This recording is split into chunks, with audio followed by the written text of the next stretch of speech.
Alright, let's get it.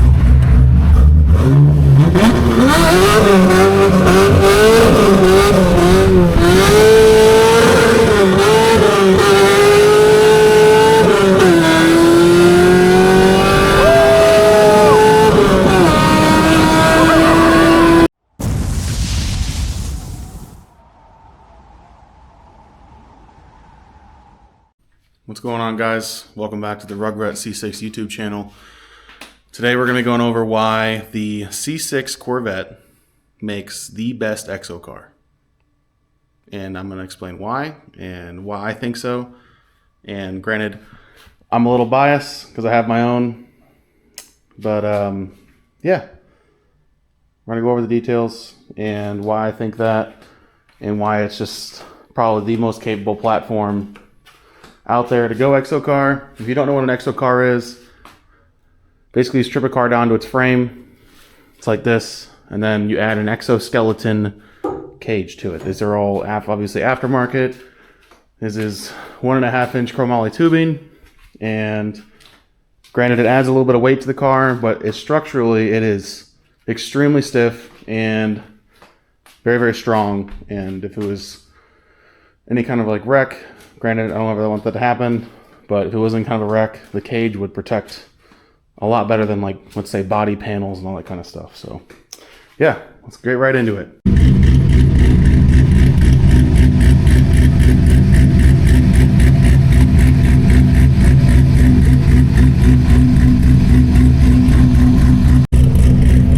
Number one, I think it's pretty obvious.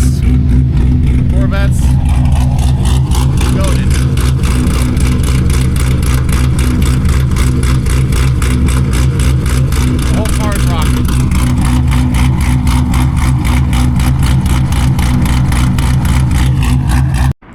Number two, EXO cars, obviously no fenders, there's no limitations on tires. This is a 355, yes, 355 tire, the largest one you can buy, essentially from, you know, Continental Tire, whatever you want to say. So 355 in the rear. This is a 275, which, fun fact, is the stock rear tire size for this car from the factory. So I'm running the rear tires in the front and then obviously giant tires in the rear, and that is just one of the reasons why, right there. Old man's driving up on the track. I thought he was gonna kick me out of here, but he's super chill. He just gave me the nod, you know. All right, number three. I think it's pretty self-explanatory. LS engine. This was a 2007 Z51 base, so it came with the LS2. Not the best, but not the worst, right? LS1s were the original, you know, LS. They were a 5.7. They only made like 320 horsepower. This was an all aluminum 6-liter from the factory, LS2, right? Cathedral port head. This motor, when I bought it, was blown up. So I went through it, got a bunch of work done on it. It is still a 6-liter, but it's bored like 20 thousandths over. And it has LS3 heads on it, and it has a big cam, obviously, from the cam clip. And then it has like everything LS3 top end, throttle body, heads, intake, everything, right? Only other additional thing done to this car is it has aftermarket pistons because it was bored. I think it was either between 10 or 20 thousandths over because it was blown up. I cannot talk today. But yeah, LS platform, great, amazing. Number four, not a lot of people know this actually because they're hidden, right? And Corvettes actually have a giant trunk space from the factory. This whole area is essentially trunk space. But obviously my cage is here. The exhaust, the mufflers sit here. Obviously no mufflers right now because whatever, screw it, right? But these cars have a Transaxle, 2007 T56 transmission. And then it has the rear diff in it, right? This is the rear differential. These are Transaxle because the transmission is actually in the rear, not behind the motor like it is on most cars. So the power to weight ratio of this car is absolutely fantastic. From the factory, I believe it is like 51 to 49 or almost 50-50 perfect. So when you're trying to go EXO car, my whole thing was I wanted really, really good handling, right? This car makes 514 wheel horsepower and it weighs 2,600 pounds without me in it. With me in it, it's just under 3,000 pounds. But it makes 500 wheel horsepower and it has a really, really good power to weight ratio. But even with 355s in the rear that are pretty sticky, they're not 200 treadwear tires, but they're still pretty sticky. First and second in this car, if I nail it hard, is still pretty useless. Unless the tires are hot. That's why I always almost roll into it. But I can't even imagine what it would be like driving this thing with non-355s in the rear and all this horsepower. Actually, I did do it one time with 275s in the rear, and it was like skating on ice, honestly, because I'm so used to these being sticky that 275s felt like I was driving around with the skinnies of a drag car in the rear. That's what it felt like anyway. So yeah, number 4, transaxle, great power to weight ratio. Touched on it a little bit earlier. Steel frame car. The base models, the non-Z06s, right? The Z06s have an aluminum frame. They actually save like, I think, 150 pounds across the entire chassis. But it is really, really hard to weld steel to aluminum. So I actually really lucked out with this car because it is a Z51 base car, right? So it has a steel frame, so you can take steel bars, weld them directly to the frame. Perfect, right? And I went EXO Cars, so the weight really isn't a thing to me. It already weighs 2,600 pounds. I'm not really worried about that much. So 150 pounds would be great, but it honestly might be too light at that point. I forgot what number I'm on, but yeah. Corvette suspension, right? It's not the greatest, but it's also not the worst.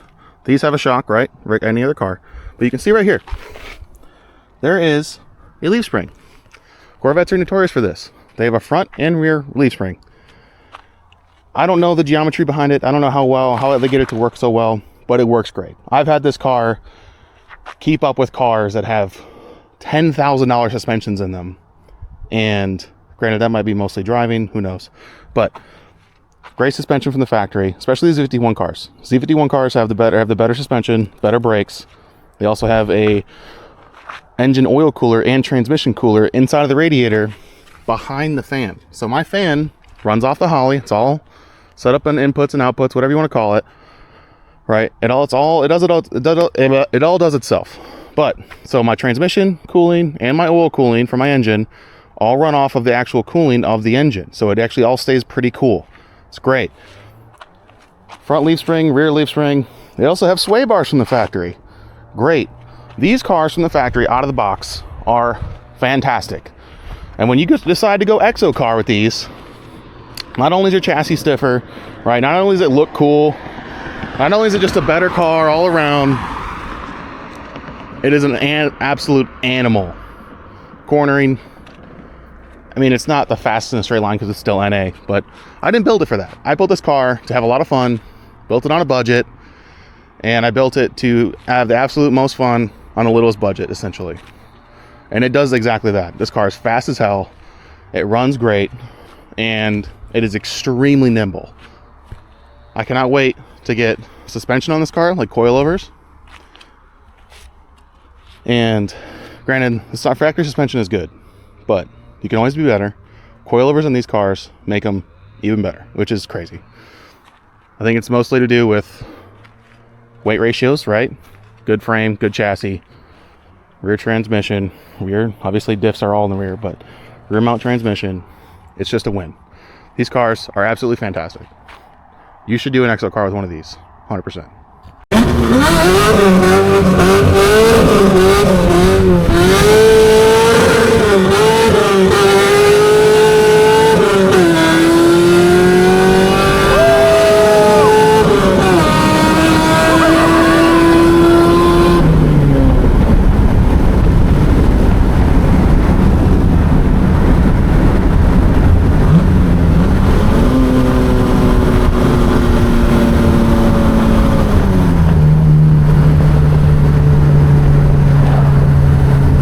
Alright guys, that's a wrap. Sorry, all over the place. I forgot to film the intro and outro when I did the filming of the actual car out at by the mountains like you've seen. But yeah, that was my opinion and why I listed the reasons why. You guys have any comments or feedback on that? I'm open ears, but it's why I think that truly the C6 Corvette and even maybe the C5 is the best platform for going EXO car. Transmission in the rear, engine in the front, great suspension, manual transmission, LS platform right out the gate. It's just, I think it's the best, me personally. If you guys like the video, please like, comment, subscribe. If you have any questions for me, please leave the comments down below. And catch you guys in the next one. Peace out.